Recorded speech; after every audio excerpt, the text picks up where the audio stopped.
जहां Israel Hamas जंग का यमन फ्रंट अब धधकता हुआ नजर आ रहे हैं। कुछ ऐसा हुआ है जिसने बड़ी हलचल मचाकर रख दी है। एक ब्रिटिश जहाज को अगवा कर लिया गया है और इसे महायुद्ध का आगाज बताया जा रहा है। यह ब्रिटिश जहाज भारत आ रहा था, लेकिन रास्ते में ही हूती विद्रोहियों ने इसे लाल सागर में अगवा कर लिया। आपके साथ मैं हूं समीर अब्बास, मेरे साथ रवि मिश्रा मौजूद हैं और इस वक्त की इस सबसे बड़ी खबर पर अब हम आपको देने जा रहे हैं कुछ बड़ी अपडेट्स। लाल सागर से ब्रिटिश कार्गो शिप हाईजैक किया गया है। यमन के हूती विद्रोहियों ने जहाज को किया हाईजैक। इस वक्त की बैटल ऑफ गाजा से जुड़ी सबसे एक्सप्लोसिव खबर आपके सामने है। क्रू मेंबर के साथ जहाज पर 25 लोग सवार थे और इस ब्रिटिश जहाज को कर लिया गया है अगवा। बिल्कुल, और देखिए नेतन्याहू ने ईरान की साजिश बताया है इसे। आईडीएफ का दावा, शिप इजराइल का नहीं तुर्की से भारत जा रहा था यह शिप। आईडीएफ ने यह दावा किया और इसी दौरान इस शिप को अगवा किया गया है।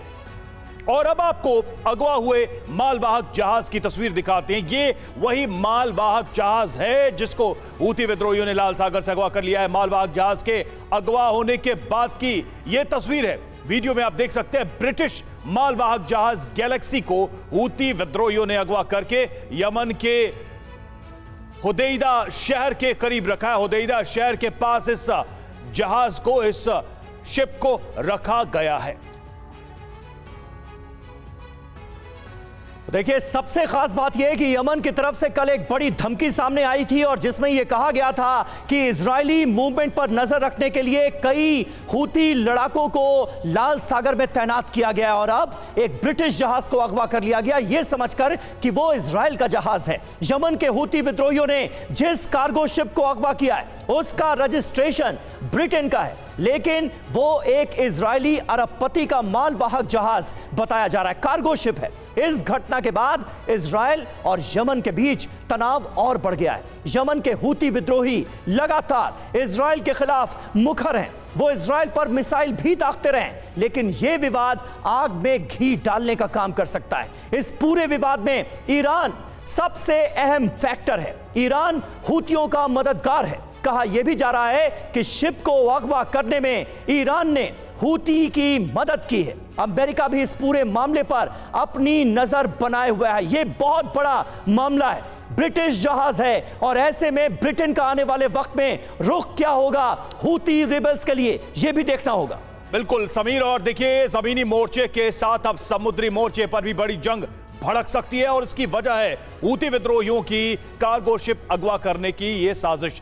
लाल सागर में हूती विद्रोहियों ने कार्गो शिप को अगवा किया, उसको अपहरण किया। हूती विद्रोहियों ने हेलीकॉप्टर से हमला कर जहाज को अगवा कर लिया है। जहाज तुर्की से भारत के लिए रवाना हुआ था, अब तक जो जानकारी सामने आई है उसको मुताबिक, और जहाज पर क्रू मेंबर्स के साथ 25 लोग सवार थे। समीर जी हां, तुर्की से इस मालवाहक जहाज को भारत आना था, इंडिया आना था, लेकिन इसे बीच में ही कर लिया गया अगवा। इस जहाज का नाम है गैलेक्सी लीडर। जहाज के ऊपर था बहामास का झंडा। जहाज का रजिस्ट्रेशन ब्रिटिश कंपनी के नाम पर है। जहाज को जापानी कंपनी ने लीज पर फिलहाल लिया हुआ है। यह एक्सक्लूसिव डिटेल इस कार्गो शिप से जुड़ी हुई TV9 भारतवर्ष को मिली है। गैलेक्सी लीडर हाईजैक हो गया है। अब इसका अंजाम युद्ध पर कैसे पड़ता हुआ आने वाले वक्त में हम देखेंगे, इस पर नजर रखनी होगी। ब्रिटिश कार्गो शिप से जुड़ी एक और बड़ी खबर आपको दे दें। यमन के हुदैदा शहर से 150 किलोमीटर दूर इसे अगवा किया गया। कार्गो शिप को यमन के हुदैदा शहर ले गए हूती विद्रोही और यह देखिए किस तरह से इस हुदैदा शहर के बिल्कुल करीब यमन के हूती विद्रोहियों ने इस कार्गो शिप को पार्क किया हुआ है। ये आप इन तस्वीरों के जरिए देख सकते हैं। अभी भी ये कार्गो शिप हूती विद्रोहियों के ही कब्जे में है। बिल्कुल, चलिए अब आपको बताते हैं कार्गो शिप का रूट क्या था और यह शिप किस रास्ते से जा रही थी और इसे कहां पर अगवा कर लिया गया।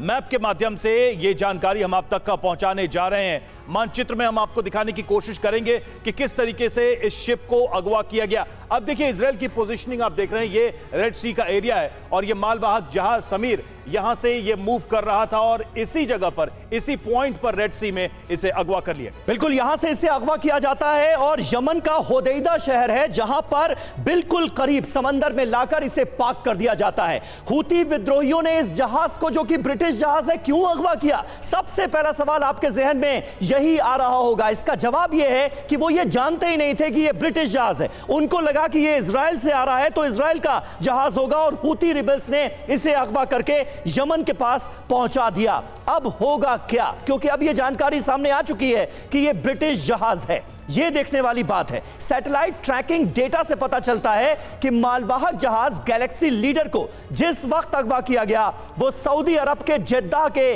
दक्षिण पश्चिम में लाल सागर में यात्रा कर रहा था और इसे हूती रिबल्स ने अगवा कर लिया। दो खास मेहमान हमारे साथ इस वक्त मौजूद हैं। मेजर जनरल संजय स्वाय हमारे साथ मौजूद हैं और air vice marshal OP Tiwari साहब हमारे साथ मौजूद हैं।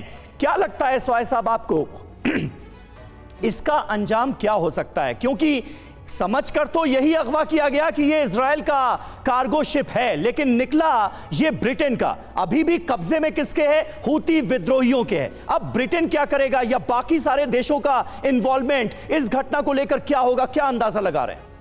समीर, ऐसा है कि हूती तो काफ़ी दिनों से कोशिश कर रहे हैं, जिस प्रकार जब से हमास और इजराइल का युद्ध शुरू हुआ है, कभी मिसाइल फायर कर रहे हैं, कभी ड्रोन फायर कर रहे हैं, कुछ ना कुछ इजराइल को तंग करने की कोशिश कर रहे हैं। बल्कि ये भी खबर है कि कुछ शायद हूती लड़ाके हिजबुल्लाह की तरफ या जॉर्डन की तरफ से शायद वेस्ट बैंक की तरफ भी आने की कोशिश कर रहे थे। तो ये सब बातें देखते हुए अगर इस तरह का उन्होंने इजराइल के खिलाफ हाईजैक किया है, इसको अगवा किया गया है, तो इसमें मुझे कोई हैरानी नहीं है। इजराइल का समझ के अगवा किया है। देखिए, रेड सी एक बहुत इंपॉर्टेंट ट्रेड रूट है इजराइल के लिए और बाकी जो आसपास के देश हैं, सिनाई, इजिप्ट, जॉर्डन, इन सब के लिए काफ़ी इंपॉर्टेंट ट्रेड रूट है। इसके ऊपर अगर इस तरह की वारदात होती है तो दुनिया के लिए काफ़ी संकट का समय आ जाता है। और ये हो सकता है कि इस प्रकार से जो हरकत देखते हुए अगर इन्होंने जल्दी नहीं छोड़ा तो फिर हो सकता है ब्रिटिश की नेवी, यूएस की नेवी पहले वहाँ मौजूद है और बाकी कुछ नेवी भी वहाँ पर अपने शिप्स भेजे ताकि इस तरह की कार्रवाई ना हो और इसको